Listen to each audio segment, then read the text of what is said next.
Okey, di sini kita boleh lihat kita terdapat pokok bangun-bangun, di mana pokok bangun-bangun ni kebanyakan pengunjung yang selalu berjoging di sini bertanya, "Ini pokok apa ya? Untuk apa ya?" Okey, untuk makluman penonton semua, okey, pokok ni boleh dijadikan sebagai ubat batuk ataupun ubat untuk buang kahak. Caranya, ambil daunnya dan direbus bersama dengan gula batu.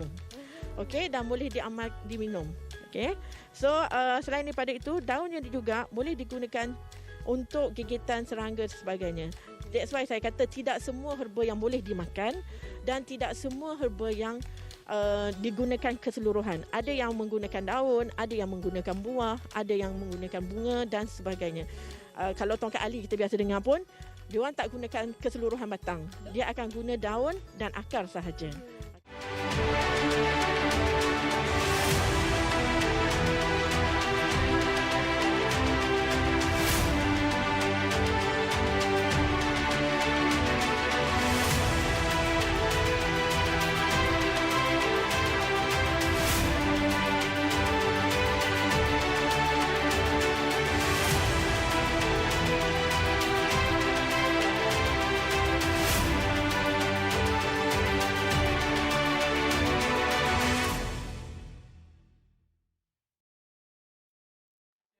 Forum Remaja, diskusi perdana. Generasi hebat, generasi cerdas.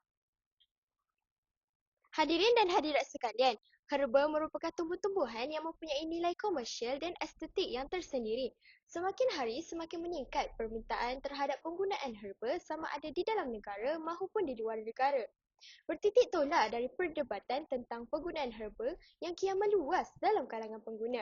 Maka saya tampil pada hari ini untuk membincangkan lebih lanjut dan terperinci lagi tentang herba. Assalamualaikum warahmatullahi wabarakatuh dan salam Malaysia Madani. Hadirin, tenangkan minda dan kendurkan ketegangan di raut muka anda kerana hari ini anda bersama saya di atas satu pentas forum remaja tahun 2023. Saya Afikah yang akan menemani anda selama 20 minit pada hari ini.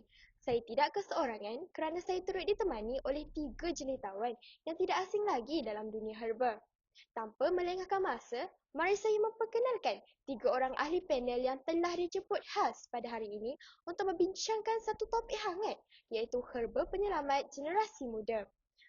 Mesti penonton teruja dengan tajuk pada hari ini, bukan? Di sebelah kanan saya merupakan ahli panel pertama yang nampak pendiam tetapi fasih berkata-kata.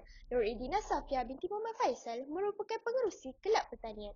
Apa khabar saudari? Khabar baik saudari. Di sebelah kiri saya merupakan ahli panel kedua yang tampak pemalu orangnya. Adriana Sofia binti Ayatul Syariman merupakan setiausaha Kelab Botani. Sihat saudari? Sihat saudari pengerusi. Dan tidak lupa juga ahli panel ketiga kita di sebelah sana yang manis senyumannya. Nur Atira Batrisha binti Mahadi merupakan pengerusi Kelab Botani. Saudari pula, apa khabar? Khabar baik saudari. Baiklah, tanpa membuang masa, izinkan saya bertanyakan soalan kepada ahli panel pertama kita. Saudari, dunia perubatan di negara kita semakin berkembang pesat. Bahkan sektor pelancongan kesihatan juga semakin melebarkan sayap. Namun, saya tertanya-tanya mengapakah generasi muda sekarang lebih memilih untuk menggunakan herba berbanding ubat-ubatan yang mahal di luar sana. Dipersilakan saudari. Terima kasih saudari pengurusi. Assalamualaikum warahmatullahi wabarakatuh. Dasar masa ini, tumbuhan herba digunakan secara meluas dalam pelbagai bidang, dari sekecil-kecil bidang masakan dan perubatan. Kini, industri herba di negara kita sudah mengorak langkah memonopoli bidang kecantikan pula. Malaysia mempunyai potensi yang sangat tinggi untuk menjadi pengeluar utama bagi produk kesihatan, perubatan dan kosmetik yang berasaskan herba. Bahkan, produk-produk ini sangatlah terjamin dalam kualitinya kerana terdapat beberapa produk yang terkemuka telah pun mendapat kelulusan ISO daripada SIRIM dan Kementerian Kesihatan Malaysia. Contoh produk kesihatan dan kecantikan ialah sabun muka Al-Haura, premium Birkah Batu Sauda dan herba masakan seperti daun kari dan daun gesum. Jelaslah bahawa produk yang saya sebutkan tadi telah pun dibuat kajian dan disokong dengan maklumat saintifik yang kukuh. Berbalik kepada keperluan generasi muda pada hari ini harus memilih herba dalam kegunaan harian. Faktor utama ialah herba dapat membantu dalam segi kesihatan dalaman maupun kesihatan luaran. Dengan keadaan suhu yang melebihi 30 darjah Celsius kebelakangan ini, didapati ramai dalam kalangan generasi muda mengalami masalah kulit, mata dan lain-lain. Maka, Jika generasi muda hanya bergantung kepada penggunaan pelindung sinar ultraviolet semata-mata, pasti akan mendapat alahai yang lebih teruk. Maka, perlulah di sini untuk generasi muda mengamalkan minuman daripada beberapa tumbuhan herba seperti teh herba Cina yang mengandungi pelbagai khasiat untuk kesihatan dan kecantikan. Jelaslah bahawa pengambilan herba sebagai minuman tambahan dapat menjadikan kecantikan dan kehebatan generasi muda semakin terselah kerana produk herba ini dapat memulihkan dan merawat permasalahan yang disebutkan tadi. Selain itu, herba juga dapat menguatkan daya ingatan seseorang murid yang masih lagi menuntun di bangku sekolah. Apatah lagi bagi murid yang akan menduduki peperiksaan sijil pelajaran Malaysia. Kajian berjaya menunjukkan bahawa murid yang sentiasa mengambil madu asli zafran dapat menguatkan daya ingatan dan sentiasa bersemangat dalam sesi pembelajaran di sekolah. Murid ini juga mampu memberikan fokus yang tinggi dalam bidang akademik maupun koakademik. Saya harap dengan penjelasan saya yang sedikit ini dapat menjawab persoalan kita tentang tumbuhan herba. Saya tidak lagi berasa ragu-ragu tentang kehebatan herba di negara kita setelah mendengar penjelasan daripada ahli panel pertama kita. Saya harap penonton di luar sana juga terus percaya dengan kehebatan herba di negara kita. Terima kasih saudari panel pertama atas kupasan tadi. Baiklah, faktor mengapa generasi muda lebih memilih untuk menggunakan herba sudah pun terjawab.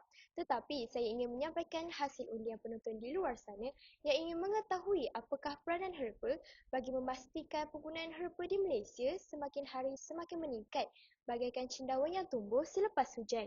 Dipersilakan saudari panel kedua untuk menjawab persoalan ini. Dipersilakan. Terima kasih saudari pengerusi majlis. Assalamualaikum warahmatullahi wabarakatuh kepada rakan panel hebat dan kita semua dalam arena forum. Penggunaan herba daripada tubuh ini bukanlah suatu perkara yang baru, malah telah digunakan sejak zaman sebelum Masihi lagi.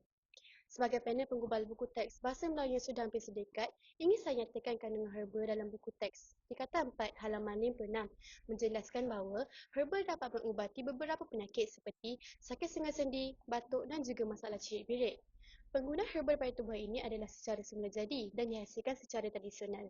Hal ini bermakna penggunaan herba sebagai ubat-ubatan adalah lebih baik daripada ubatan sintetik kerana tidak melibatkan sebarang bahan campuran kimia yang akan mengancam kadar antibodi seseorang individu.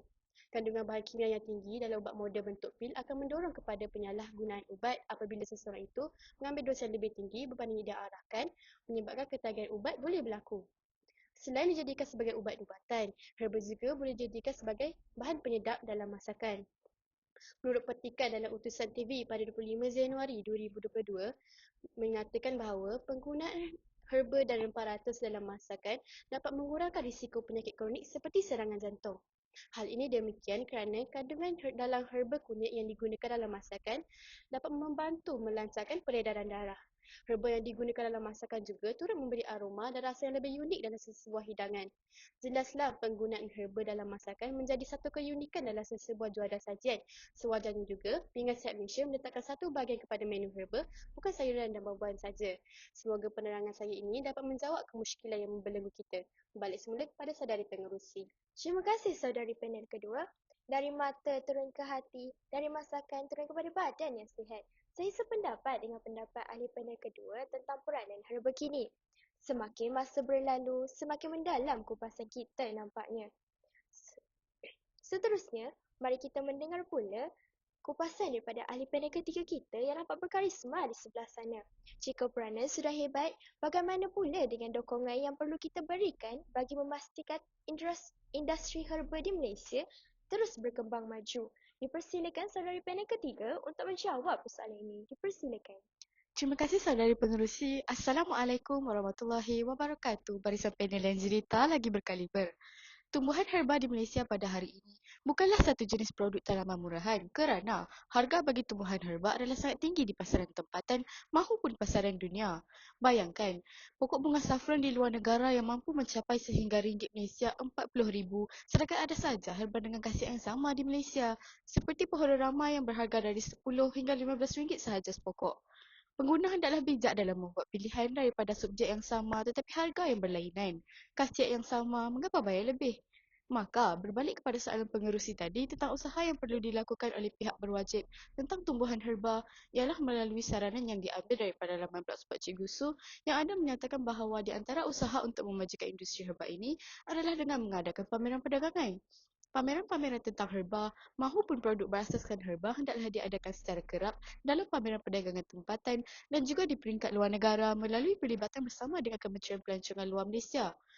Dengan cara ini, produk herba Malaysia dapatlah juga ditonjolkan lagi ke peringkat antarabangsa. Bahkan, bagai sambil menyelam minum air, kerana setiap pengusaha herba Malaysia juga dapat mengambil peluang untuk menimba ilmu pengetahuan dan pengalaman selain dapat memasarkan jenama produk mereka menerusi pengusaha-pengusaha lain yang hadir ke tapak pameran perdagangan. Contohnya, pameran perdagangan antarabangsa herba Asia dan juga Kongres Usahawan Muda Bumi Putra yang telah diadakan pada tahun 2014. Intihannya, produk herba Malaysia akan berjaya menembusi ke pasaran global. Jika dahulu kala, tumbuhan herba hanya akan dikenali jika diberi atau ditunjukkan secara fizikal. Namun, kita kini sudah berada di zaman atom, jadi janganlah kita mensia-siakan kemudahan teknologi yang sudah disediakan. Usaha yang murahan ini sebenarnya satu lubuk emas kepada pencinta herba kerana kita dapat mempopularkan herba secara langsung kepada golongan masyarakat. Pasti anda semua tertanya-tanya, bukan? Ramai pencipta kandungan hanya membuat bahan berdasarkan isu yang tular sehingga bahawa yang diam ini sebenarnya penyelamat masyarakat. Generasi muda yang sangat dekat dengan dunia herba sering memaknai kandungan bahan tentang semua isu semasa daripada herba-herba ternama. Saya selaku pendukung generasi muda yang berwawasan menyeru agar kita dapat memanfaatkan dunia tanpa sempadan ini dengan sebaik-baiknya tentang kelestarian herba. Sekian sahaja daripada saya, berbalik kepada saudari pengurusi. Saya setuju dengan penerangan yang diberikan oleh ahli panel ketiga tentang usaha dalam memastikan industri herba di Malaysia terus berkembang maju. Saya harap penonton di luar sana masih setia dengan racikan tajuk Herba Penyelamat Generasi Muda kerana kita akan beralih kepada segmen kedua. Ketiga-tiga ahli panel telah pun memberi ide tentang peranan, usaha dan faktor mengapakah generasi muda lebih memilih untuk menggunakan herba. Untuk pusingan ini, saya selaku pengerusi membuka arena forum kepada mana-mana ahli panel untuk berdiskusi tentang masa hadapan herba di negara kita. Ayuh kita sama-sama saksikan sama ada masa hadapan herba di negara kita semakin terang atau semakin kelam. Saya dengan ini mempersilakan ahli panel pertama untuk menjelaskan kelebihan herba di negara kita. Dipersilakan. Terima kasih saudari pengerusi yang peta berbicara. Assalamualaikum. Berbicara tentang herba di negara kita, tidak semudah kita menanam pokok lada yang nampak kecil tetapi tinggi harganya. Nampak kecil tetapi pedas rasanya. Manfaat herba kini banyak dijadikan sebagai ubat-ubatan kepada penyakit-penyakit yang tertentu tanpa harus bergantung pada ubatan sintetik sahaja. Penggunaan herba habatus sauda yang kian meningkat dari hari ke hari. Herba habatus sauda dikomersialkan secara meluas apabila mampu merawat penyakit berkaitan sistem dalaman, asma dan kencing manis yang dinyatakan dalam sumber harian Metro pada 14 Ogos 2022. Maafkan saya, saudari pengerusi, izinkan saya untuk membuat sedikit penambahan pada hujah panel pertama sebentar tadi. Terima kasih saudari pengerusi. Saya sungguh setuju dengan hujah yang dilontarkan oleh panel pertama tadi. Saya juga ada terbaca di laman web yang sama, iaitu berita Sinar RTM pada 14 Disember 2018 yang ada menyatakan bahawa kulit kayu manis juga mempunyai khasiat yang mampu melawan penyakit diabetes. Kulit kayu manis ini juga boleh membantu membaiki tisu rosak selain mengurangkan bengkak, sakit otot, kejang serta membantu gula rendah dalam darah.